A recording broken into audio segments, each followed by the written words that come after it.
Le grand direct des médias, Jean-Marc Morandini. C'est Romain Ambron pour les audiences d'hier soir et Mimi Mati en tête. Oui, passe sans transition avec le téléfilm Joséphine Ange Gardien qui pourrait d'un claquement de doigts peut-être venir en aide à cet adolescent. Que sais-je, 5 200 000 téléspectateurs hier, 20,4%. On est là avec un score, Jean-Marc, nettement en baisse par rapport aux précédentes semaines, mais il faut dire que c'était une rediffusion.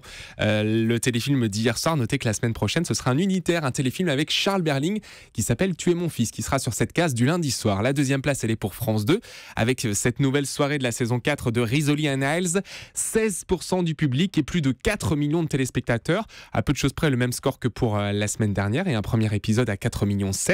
Troisième place pour M6 hier soir avec un nouvel épisode de Top Chef. Les candidats qui devaient notamment sublimer la tarte aux pommes et faire manger du poisson aux enfants hier, 3 250 000 et 13,8%. C'est un peu mieux que pour l'épisode de la semaine dernière. Notez que France 3 est au pied du podium avec cette nouvelle soirée historique. De Gaulle 40-44, l'homme du destin, un documentaire pour revenir sur toute l'épopée du général.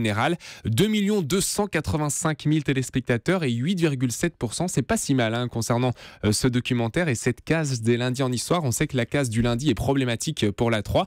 Notez qu'Arte est au-dessus du million, 1 100 000 devant Bad Lieutenant, Escale à la Nouvelle-Orléans et 4,5%. Et du côté de la TNT, eh bien ce score il est absolument incroyable, Jean-Marc, pour W9. Pirates des Caraïbes, la malédiction du Black Pearl. Eh bien W9 a fait couler la concurrence sur ce coup-là. 1 600 000 personnes étaient devant W9 hier et 6,7%. C'est d'ailleurs la seule chaîne qui dépasse largement le million de téléspectateurs. Deux autres chaînes sont juste en dessous du million. C'est D8 avec Le Dernier Château et puis TMC avec Le Flic de Beverly Hills. Et les autres chaînes sont sous les 650 000. Effectivement, il y a noté le très beau score de Crime hier soir. Crime sur Énergie 12 qui a réuni jusqu'à 800 000 personnes. Et en deuxième partie de soirée, je crois que c'est notre record d'audience en deuxième partie de soirée puisque vous étiez 550 000 en moyenne à regarder Crime hier pour une spéciale autour de la 6 en deuxième partie de soirée. Donc merci pour cette fidélité qui nous fait plaisir. En deuxième partie de soirée, avec New York, unité spéciale à plus de 2 millions de téléspectateurs hier sur TF1, 15,4%. Et puis on a un record pour L'Angléco, le magazine de François Langlais qui était avec nous hier sur Europe 1, consacré aux inégalités, le numéro d'hier.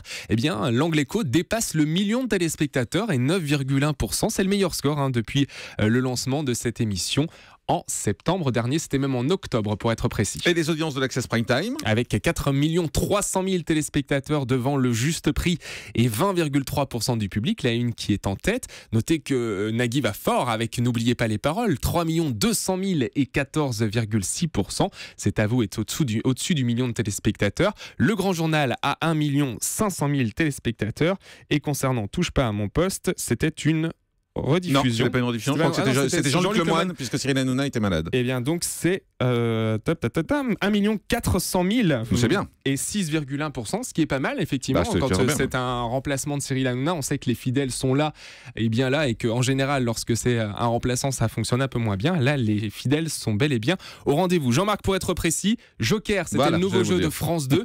Un peu plus d'1 million de téléspectateurs et 6,9%. C'est pas mal pour le lancement d'Olivier Mine, qui était avec nous hier, l'homme fort de France 2. Voilà, vous avez le tout grand dit. direct des médias, Jean-Marc Morandini.